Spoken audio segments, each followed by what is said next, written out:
Today I wanted to share a few things that will helpfully shift your perspective on your work and how you conduct yourself within this industry, or just as a professional.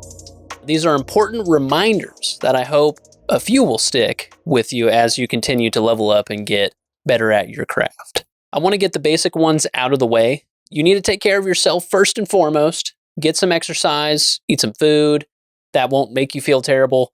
Drink some water and socialize with people that are close to you. And of course, get a lot of sleep. All right, so now that that is out of the way, I've become a little frustrated in some of the things I've seen in our own Discord server. I'm asking for us to talk to one another with respect and be professional when appropriate. It's not a hard thing to do. It's a choice to be considerate or belligerent. So there are no dumb questions when it comes to my server, and really broadly in this industry as a whole. We are all in different complex stages in our own lives, and the least you can do is try to understand someone else's perspective respectfully. All right, with that being said, let's talk about open-mindedness. I think having an open mind is both a skill and a choice. In our previous episode, I talked about how communication, which I think is paramount to navigating life itself, even outside of business, but open-mindedness, the way I'm able to describe it, is being receptive to pretty much everything. The values that you already have, you're actively able to search and consider the alternatives to what you think is right.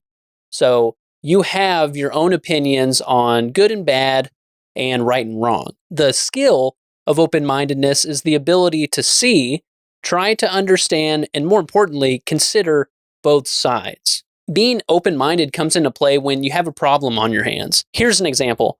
If you have something around your house that needs to be fixed, you'll likely be open to how to fix the problem. You want it to get fixed. You want it to get done.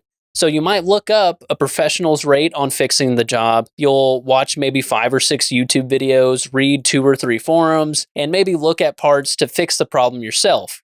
Now you're open to the idea of just going down this rabbit hole so you fix the problem. So you research to see and understand the problem on a deeper level. And eventually now you have this spectrum of options to choose from because you're open to solving the problem. To reiterate that point, if you're open-minded, you're researching and actively seeing both sides of a problem and considering the possible solutions.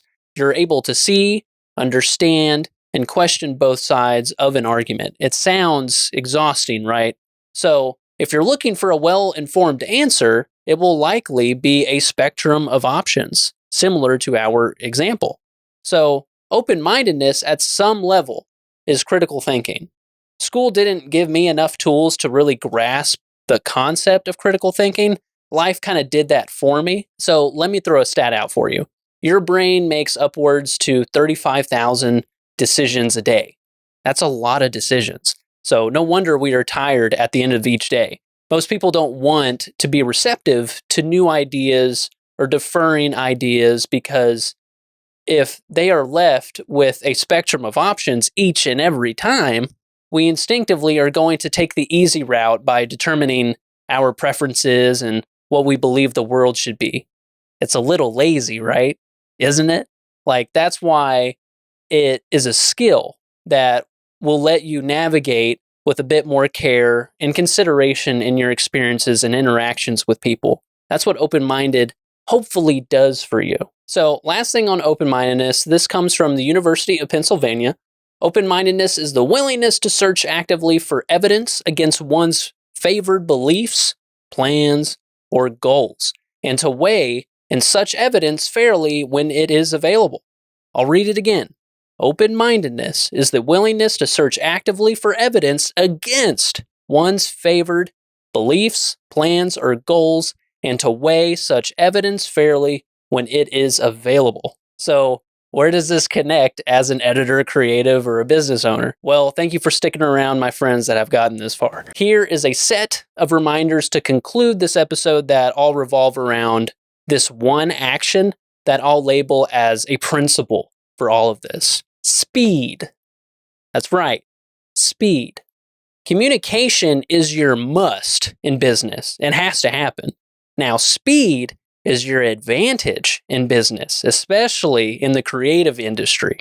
Now, first, I'll speak to the freelancer side, then the agency side. So as a freelancer, if you are clear with your contracts, expectations, and turnaround time, you can't lose. It is your game to lose because you are calling the shots and curating an experience for your client. So speed dictates the experience. In this industry, in my opinion, what helps every single party involved is speed. Every single time. So the faster I turn and edit over to a client, the quicker I'm able to get revisions. The quicker I'm able to get those revisions, the faster I'm able to get this client off of my plate. So depending on the contract that you made or that you agreed to with your client, it might determine how fast you get paid. More importantly, if you are quick with the work you do, you will likely get more work immediately or at a faster rate. I mean, it makes sense. If it's not already coming from the client you just worked for, it's likely going to come from a friend of theirs that they told about you. Now, there are some reminders wrapped up in there. You have to be open to revisions. It's not an if or when you have to be open to revisions. You have to be open to getting revisions. They are not attacking you or saying that you suck at your job. The project is for your client. It's not for you. You're doing the work for them. And that's why it's really important that you have a contract in place.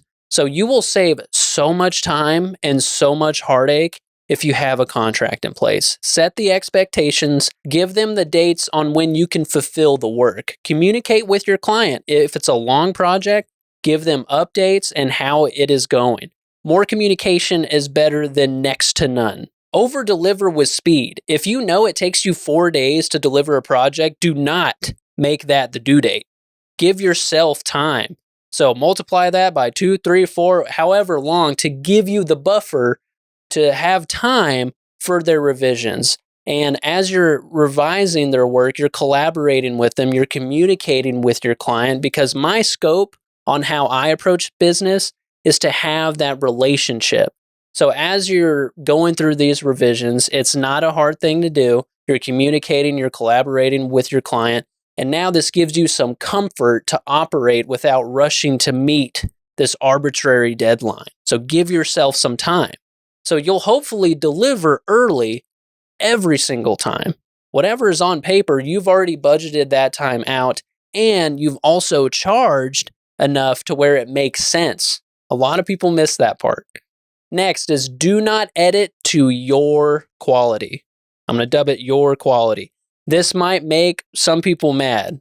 So here's where I'm coming from. Your 95% done might take 3 hours, while that extra 5% takes another 3 hours. You know, the bells and whistles, the really complex animations, the overlays, you know, the care that you're putting into the project. Because when you add these, you're making it perfect in your mind. All right? You're making it perfect for you. That's what's happening. So from experience, when I've done this, when I've made it perfect for me, the bells and whistles, gave me more revisions every single time. Don't do it. And when I did this, I felt defensive and offended because I put extra work into it. And now I'm defensive. I might even be hostile, or like I have those feelings and I'm like, hey, I am owed this. What? I put all of this, I've done all of these things. I am owed this. That's not where you want to be. Because guess what? Did your client ask for that? Were they expecting you to do that? If you already know you're going to receive revisions, why are you chancing all of this extra effort you're putting in? You're not owed this. An editing service is a luxury at the end of the day. A lot of people do not want to recognize that. And I will continue to encourage editors to charge more. If you want to stay in the industry, you have to charge more as you get better and better. If you throw more excuses in the comments or why you're not being paid more, it's on you, my friend. You agreed to the terms. And you might have even agreed to the terms that you created. It's going to take some time for you to get adjusted to what you think your value is. But you got to be comfortable in those conversations and get more practice in those conversations so you can be confident and charging more. So it's time that you start to respect your own time and skills. Start talking and making those mistakes. It has to happen. You have to get better that way. Take it as all learning lessons. Yes, like I can't tell you how many times I messed up client calls. There is no perfect technique or response. It's up to you. You have to figure that out for yourself. I know people want me to keep posting walkthroughs and effect videos. Yes, those are really fun for me. I really like that. But deep down, we all know you can be the best editor on the planet. But if you can't talk to a client and formulate your own offer and strategy that is unique to you, you will not survive in this industry. So again, it's up to you. I know you can do it. I see a lot of people complaining about agencies charging pennies, clients charging cheap prices. You don't have to accept them. Are you talking actively to potential clients? Are you actually reaching out to agencies or creators on a consistent basis? What are you doing to level up in your own business? What are you actually doing? So if you're not doing anything about it, how is anything going to change? Now for the agency owners, these all might ring true because, there's a lot of crossover and similarity, but it's a delicate balance handling creatives. There are many reasons why I downsized. I could not get out of my own way a lot of times. So make sure that you have deadlines in place that give you room to deliver early. Creatives are notorious for pushing the deadline to the exact due date or asking for more time. So the faster you find editors that are consistent and fast in turning those projects over, the more fun everyone is going to have making money, and the more fun clients are going to have spending money. So it might even be worth coaching them or possibly incentivizing them to turn those projects in faster. And there are many ways that you can do this, but the faster you're able to deliver, the faster the business can grow. And the better the experience that you're going to be creating, not only in your own company, but for your clients. So I don't know who needs to hear this part, but do not sit on completed work. Send that shit out the door if it's done.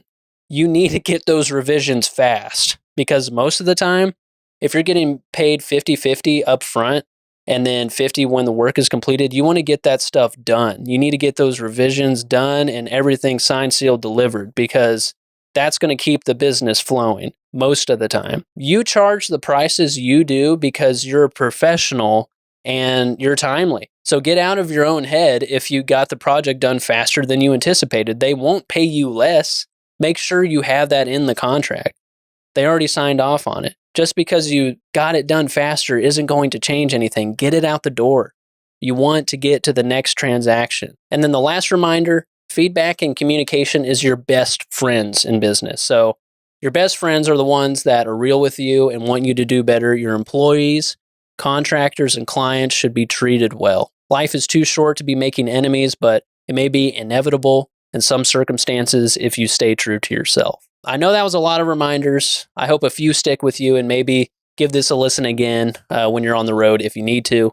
I'll see you all next week as we wrap up season 1 of Learn, Build, Teach. I really appreciate everyone for stopping by and leaving a comment when you can. It means a lot with this show specifically. I'm glad to hear that people enjoy it and that it's making people think a little bit harder about their own business. So I'm glad it's having that impact. So thank you all again. I'll see you all in the next one.